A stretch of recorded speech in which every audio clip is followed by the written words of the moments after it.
The reality of living in late stage capitalism is that you'll probably find something every day that'll piss you off. And for me, it's the fact that Amazon announced that they're removing the ability to download their ebooks to any personal devices by the 26th of February, which by the time this video comes out, I believe is tomorrow. Which basically means that customers no longer own the books they bought, but rather have a license to read them. Kind of like a Netflix subscription, like you don't actually own the films, you just have access to watch them. There's plenty of videos out there how to download your books in time, which I implore you to check out. But it got me thinking about books I own physically and how nice that these are mine to keep. Like, no one's going to come into my house and be like, oi, your license is up, we need these books back now. And I've realized I actually do own a lot of books, probably around 100, which is absolutely unforgivable to be honest, but I do buy like 95% of my books from charity shops and secondhand bookstores. Because when I find books in there I'm like, oh, I'm probably not going to get this opportunity again to get it, so I might as well buy it now. So in this video, I'm going to be talking about 25 books that I want to read in 2025 and why. And if you're new here, hi, welcome, I'm Katerina, welcome to the channel. I yap about books and make new videos every single Tuesday, and if that's your jam, why not subscribe? Okay, so I'm going to be splitting all these books into 4 categories, the first being authors I love. Kind of self-explanatory, I've read books by these authors and I love them, so I want to try out their other works. So kicking off, first we have If Beale Street Could Talk by James Baldwin. This is a love story that's set in 1970s Harlem, New York, and it follows a 19-year-old black woman whose fiance has been wrongly imprisoned for a crime he didn't commit. In the story, she fights for his freedom as well as being pregnant with his child, and it's a depiction of the corrupt legal system against people of colour, whilst also showcasing a struggling young black love during this era. It explores themes of injustice, systemic racism, and resilience. I read Giovanni's Room and I Am Not Your Negro last year, which I immediately fell in love with James Baldwin's writing style. Some books written in the 60s and 70s just sound old, you know, they take a bit more effort to read because they're written in like an older language style. Baldwin, however, his writing is so easy and natural that I literally forget that I'm reading a book, whilst at the same time his messaging and metaphors are so incredibly profound. He draws parallels particularly to race and class that are so unbelievably unique. As it's February, which is also Black History Month, I think this is actually going to be the next book I read, as he is just genuinely one of my favourite black authors ever. And also one of the reasons I love shopping secondhand is because my copy of this book is like already annotated, so it's going to be fun reading somebody else's thoughts and opinions on this book.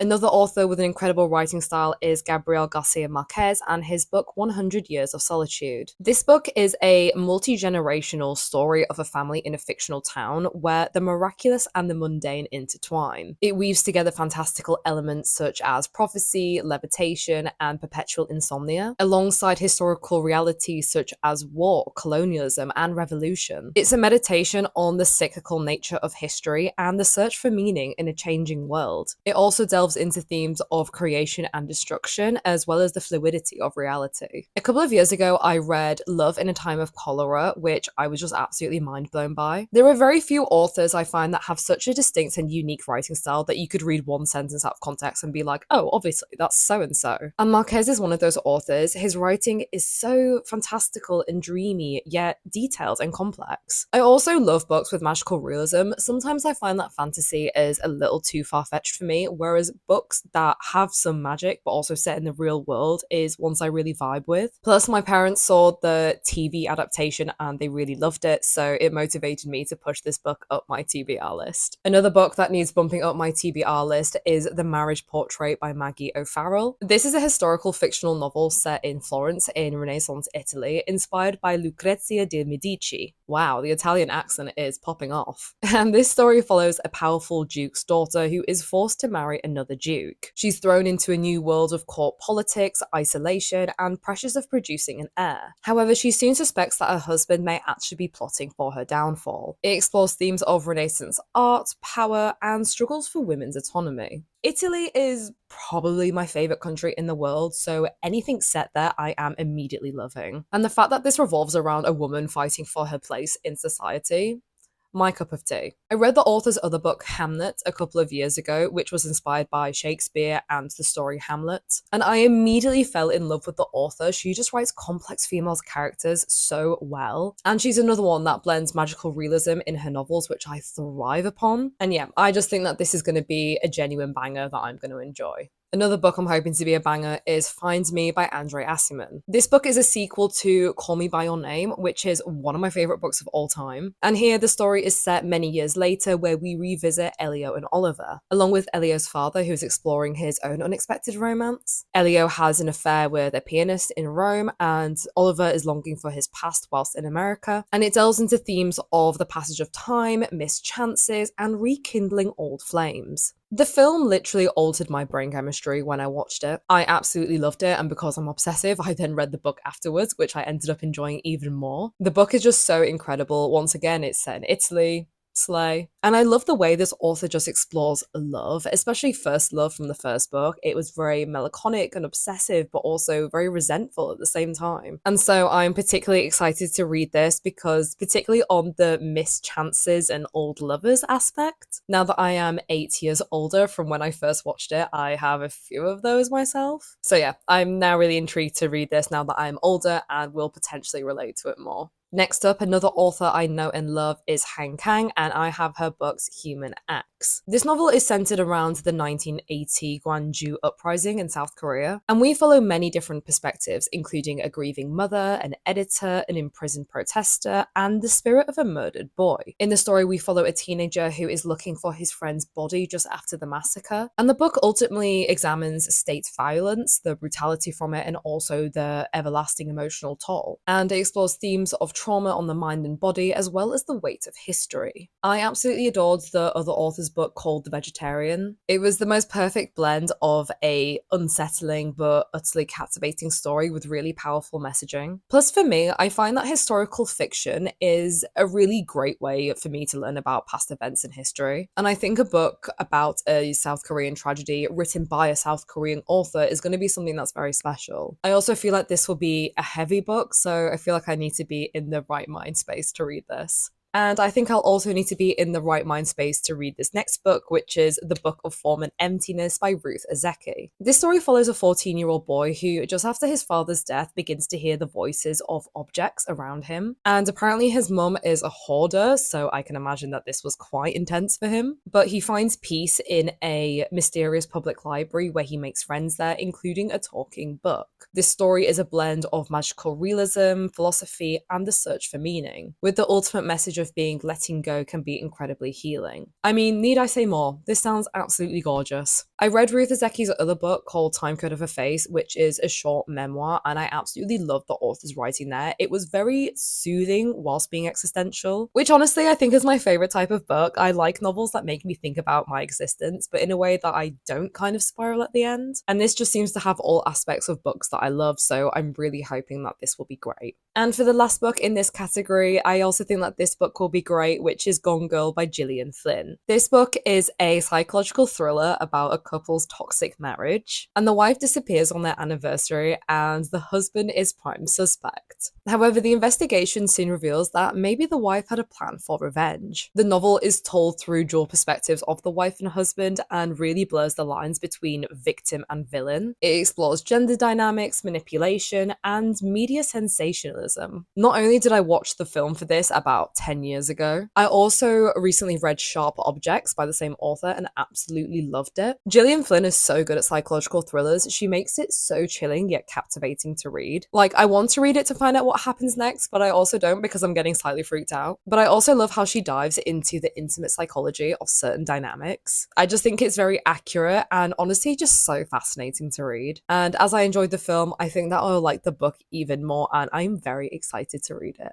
Okay, for my next category, I have grouped these under learning important issues. I feel like with everything going on in politics today, we are truly living in unprecedented times, especially with so many issues concerning race, class, gender. And I feel as though it's so important to read about the struggles and issues that other people face, as I truly believe that in understanding the issues, it is the key to help you fix them. So the first book in this group is My Dark Vanessa by Kate Elizabeth Russell, and I still seem to have the charity shop sticker on it. it. But this story follows a woman who, when she was 15 years old, had intercourse with her school teacher. And fast forward to when she's 32, she sees another student accusing him of sexual abuse. She was convinced at the time that this wasn't abuse, but genuinely out of love. However, she revisits the past and realizes that she is actually a victim herself. As I've gotten older, it's actually shocking the amount of women I know that have suffered sexual abuse at the hands of men. And it's important to read books like these where you get the point of view from the victim, especially because it also deals with aspects of underage abuse. I know that like a fifth of my audience who watch me is men, and I would really encourage you guys to read books like this, as I feel like it can enlighten you on issues that you likely never have to experience in your life, but also will help you understand what a lot of the women in your life have to face. I'm sure that this is going to be an uncomfortable read, but a necessary one that I'm hoping will change me for the better, which I'm hoping the next book will do also, and that is Beloved by Toni Morrison. This is a historical fictional novel that's set in Ohio just after the Civil War, and we follow a woman that's escaped slavery but is haunted by the trauma of her past, particularly the death of her daughter. And one day a mysterious woman arrives that forces the main character to deal with all the memories that she's tried so hard to push down. The novel focuses on themes of motherhood, survival, and the horrors of slavery. I've heard nothing but amazing things when it comes to Toni Morrison's writing. I've seen people describe it as lyrical and haunting but incredibly powerful. I've also recently just read Homegoing by García, which is all about the history of slavery. And this book also seems to delve into the impact that slavery had on people, especially families. Again, I just think that this is another necessary read that will particularly highlight the importance of freedom, as well as the horrors that Black people have faced in history.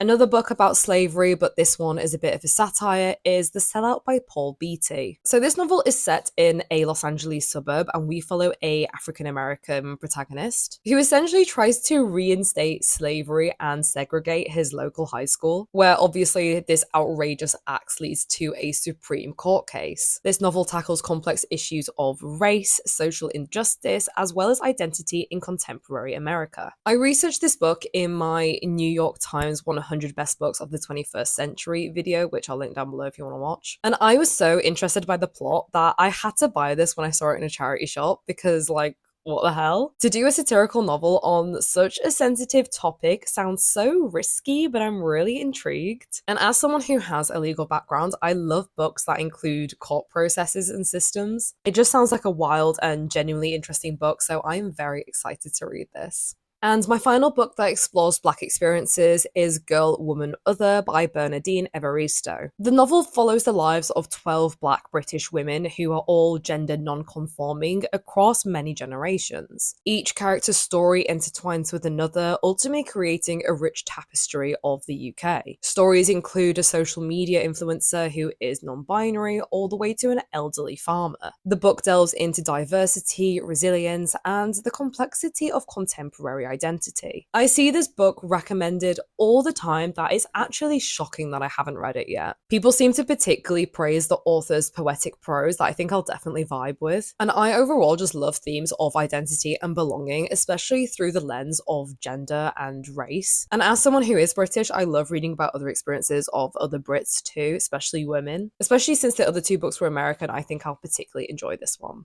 Moving on to a book that centers in the Middle East, the next book I have is Exit West by Mohsin Hamid. This book follows a couple in a unnamed Muslim city that's just swelling with refugees and is on the brink of a civil war. And they find mysterious and I think magical doors that essentially whisk them away to other lands, essentially offering them a route to escape. This story explores migration, love, and a sense of belonging in the world, where barriers across the globe are crumbling whilst also being built. As someone who is from the Middle East and whose family has been displaced by war, I actually avoid books like this because I'll be honest with you, they actually just upset me too much. But this book intrigued me because it has magical real aspects on it, so maybe I'm wrong in thinking this, but I feel like it will be a softer approach on the issues. But this was also included in the New York Times 100 list and I heard it's great, so I also do want to give this a go.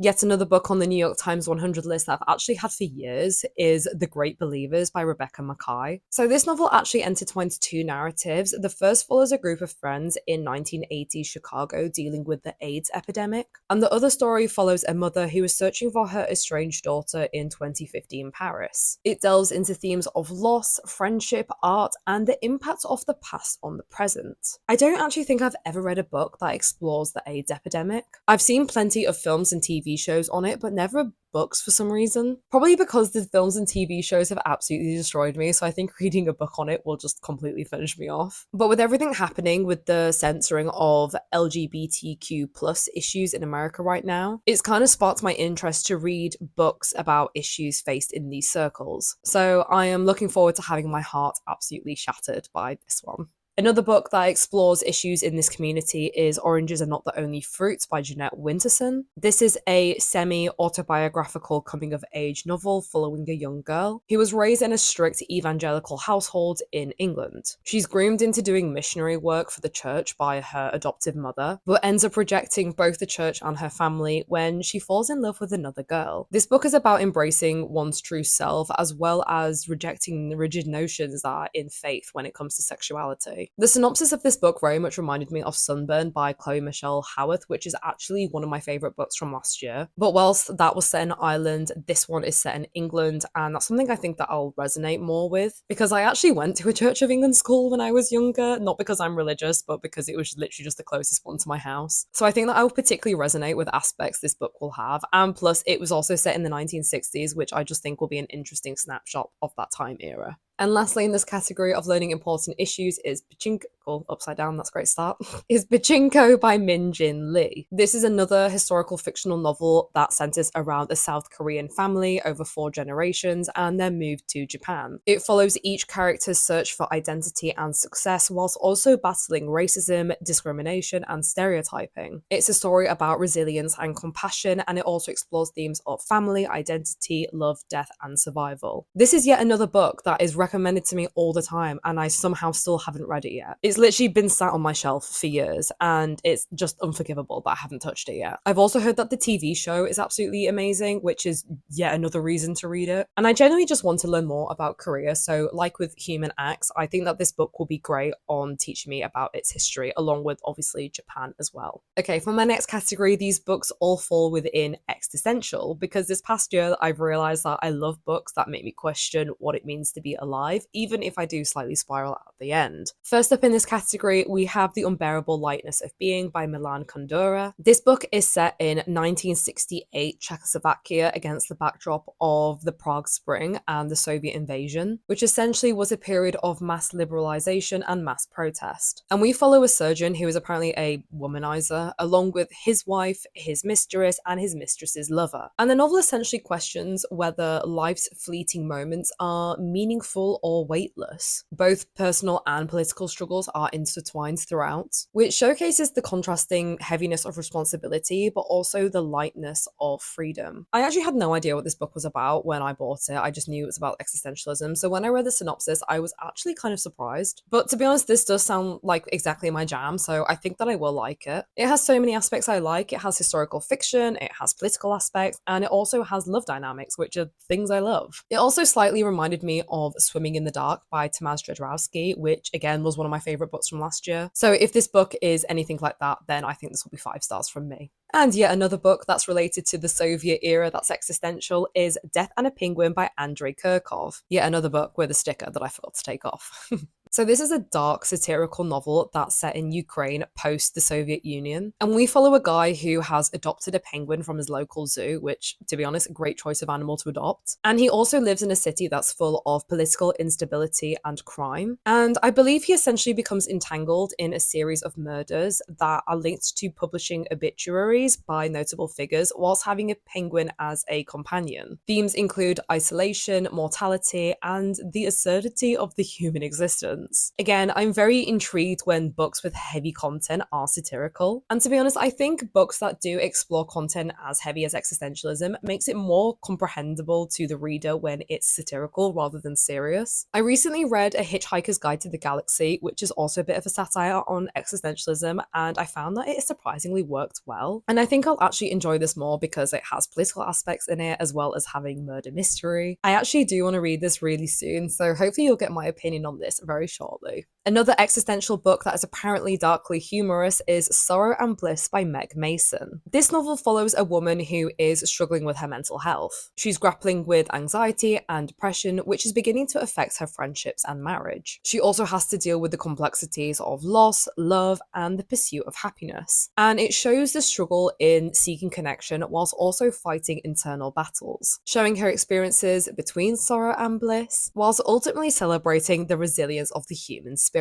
I'll be really honest, the synopsis of this book doesn't draw me immediately in, probably because I've read other books with a similar synopsis that I've actually disliked, mostly because I end up getting frustrated with the main character when they make annoying decisions and just whine about their problems in life. But I think if this book is genuinely funny, I will like it. I mean, it has good reviews, so I'm hoping it will be. And I also think this book is set in London, and as someone that lives here, I get a good kick out of that, so I'm hoping I'll at least enjoy it for that aspect. And finally, the last book in this category is Meditations, written by the Roman Emperor Marcus Aurelius. For those of you that have seen Gladiator, Marcus Aurelius is the old guy that dies in the start, that I believe is Lucilla's dad. And maybe because I'm an idiot, I actually didn't realize that this was a real person until I bought the book, so that was cool to find out. But this is essentially a collection of his personal writings and reflections, particularly on Stoic philosophy, and it explores themes of the nature of the universe and the value of undergoing hardship. And it's one of those that invites you as a reader to reflect on your own thoughts and actions. And I'll be so honest with you guys, I've actually been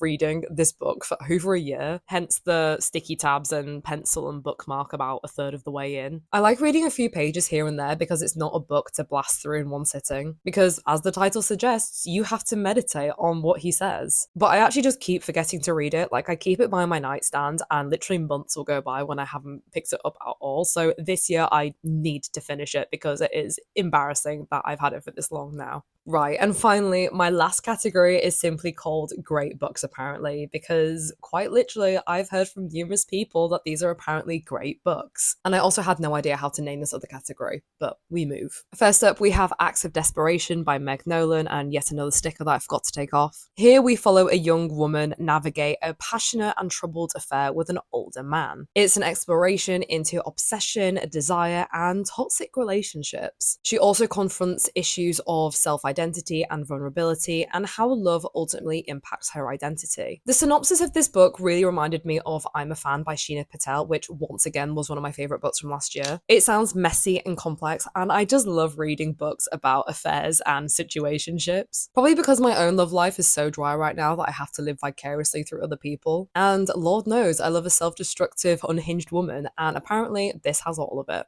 Another book that also focuses on a slightly unhinged woman is The Silent Patient by Alex Michaelides. This is a psychological thriller that follows a woman who shoots her husband for no apparent reason, and she stops speaking entirely afterwards, and she's institutionalized for her crime. She then only communicates through art, and her psychotherapist becomes obsessed with the truth behind her silence and the reason why she committed the murder. I've heard conflicting things about this book. From some, I've heard that it's great and the ending will genuinely leave you shook, and then from others, I've heard that it's a bit of a letdown, and I fear that I am going to be in that latter category. But it could surprise myself, who knows? I'm trying to be open-minded about it, so I will hopefully let you know this year what I end up thinking about it. Next up, another book that I'm kind of unsure of, but I've heard great things, is Notes on a Scandal by Zoe Heller. This story follows a history teacher who befriends the school's new arts teacher. However, she finds out that the arts teacher is actually engaged in an affair with an underage student. This is a psychological novel that delves into the complexities of relationships and also the boundaries of trust, and it examines the dynamics of power and manipulation, as well as the price of secrecy and the nature of friendship. I actually picked this book up because my neighbor was giving it away for free, and I thought, hell yeah, why not? But one of my friends has actually since read it, and she said it was actually really good. I mean, the synopsis does sound fantastic. I love complex female friendships, especially when it takes a dark turn and illegal aspects are thrown in. I usually find them to be an interesting take on human behavior, so we shall see with this one if I find it great, apparently.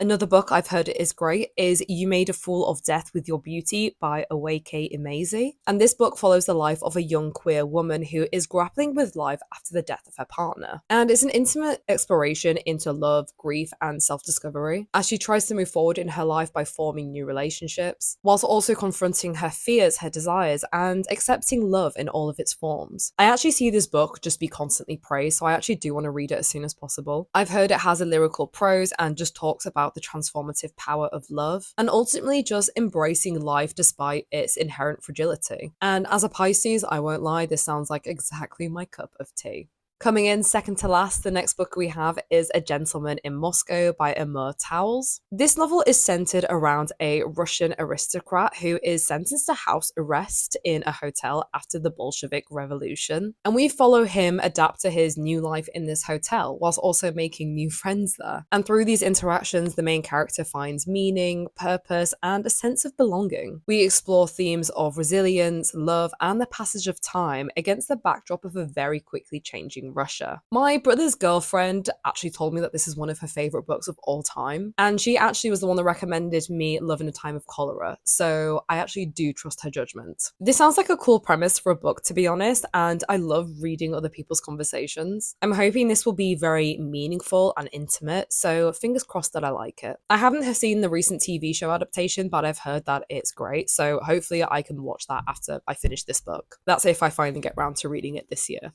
And last but not least, the final book that I want to get round to reading in 2025 is Atonement by Ian McEwan. This novel is set in 1930s England, and we follow a teenage girl who falsely accuses her sister's lover of a crime she didn't commit and therefore alters all of their lives forever. The novel explores themes of guilt, forgiveness, and the act of writing, as the main character seeks redemption for her actions throughout many years, including during World War II. I've seen the film, and whilst it absolutely shattered my soul, I was obsessed with it. And like with all films I love, because I'm obsessive, I then have to read the book to get more details on it. So I really hope that I also enjoy this, even if it will destroy me even further. God, what's wrong with me? Why do I like books that make me so sad?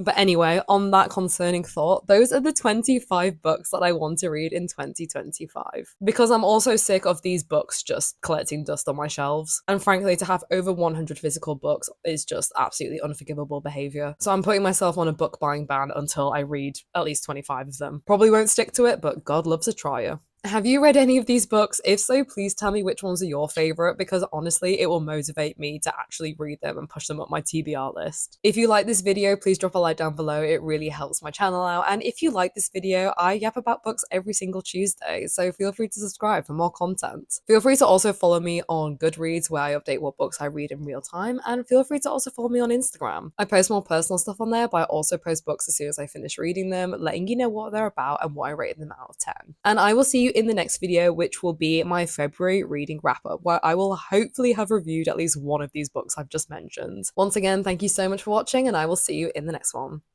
Bye!